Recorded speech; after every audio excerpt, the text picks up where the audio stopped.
Good afternoon, and thank you, and wow, I am so privileged and so honored to be sharing this afternoon with all of you and these incredibly amazing women that are being honored today.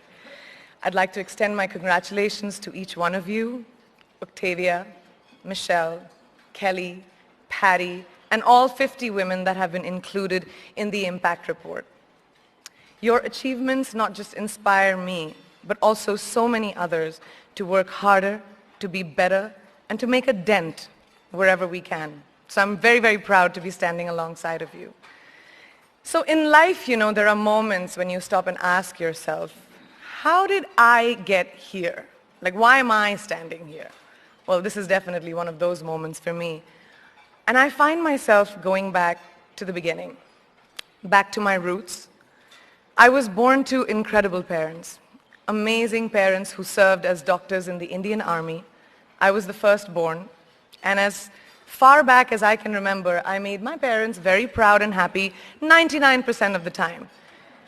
Okay, slight exaggerations of personal achievements are allowed from time to time, don't you think? My brother was born a few years later, and even then, nothing changed for me. We were both given equal opportunities, and I want to emphasize this. I want to really emphasize this for you because I don't think a lot of people might understand that being equal might seem very normal. But where I come from, India, and a lot of developing countries around the world, more often than not, this is an exception. It's actually a privilege. My first experience of the glaring disparity between boys and girls came at a very, very young age.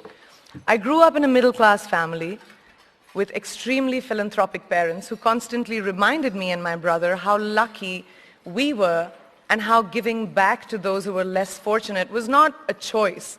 It was a way of life. Simple.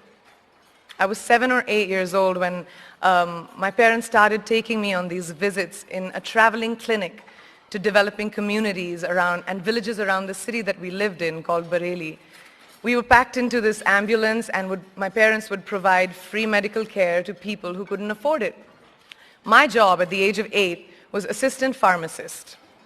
So I would count all the medicines, put them in an envelope, and give it out to patients, and I really took my job very seriously, very seriously.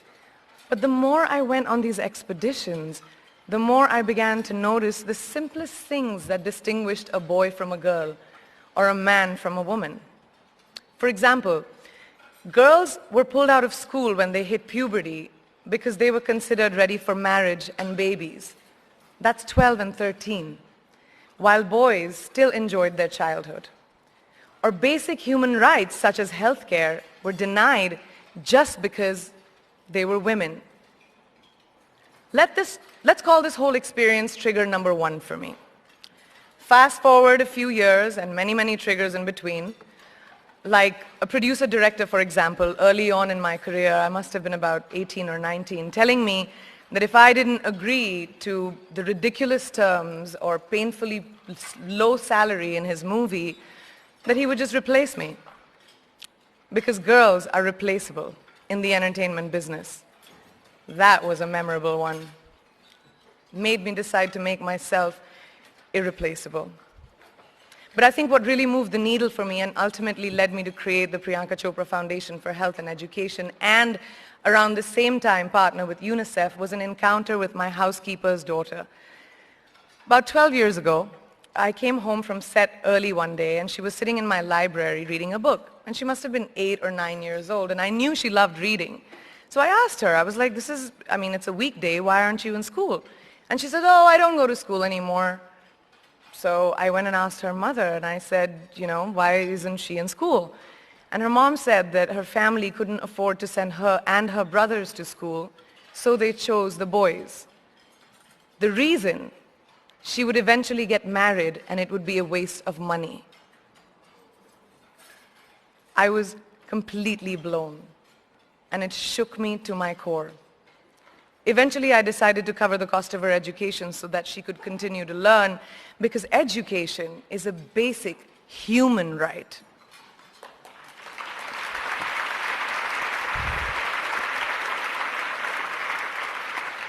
And a huge necessity, especially today. From that point on, I was determined to make a difference in as many children's lives as I could, in whatever big or small way that I could contribute. There's a really, really beautiful quote that I read recently, and I think it's absolutely appropriate to explain what I'm trying to say today. The hand that rocks the cradle, the procreator, the mother of tomorrow, a woman shapes the destiny of civilization. Such is the tragic irony of fate that a beautiful creation such as a girl child is today one of the gravest concerns facing humanity. Girls have the power to change the world. It is a fact, and yet today, girls are more likely than boys never to set foot in a classroom, despite of all the efforts and progress made over the last 2 decades. I'm just going to give you a stat, more than 15 million girls of primary school age will never learn how to read or write compared to 10 million boys. Primary school, it's the beginning of our future.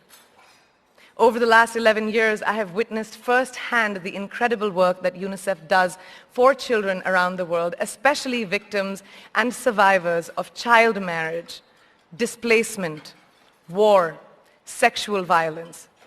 But there is still so much work to do. And for me, that is the fuel to my fire. The reason I'm so committed to this cause, and that is where my passion stems from, because I know that a girl's education not just empowers families, but communities and economies. A result of her education, we all do better. It's just as simple as that. As entertainers and influencers sitting in this room, I feel that it's our social responsibility to be a voice for the voiceless, which is why I applaud each and every woman in this room for being such a badass.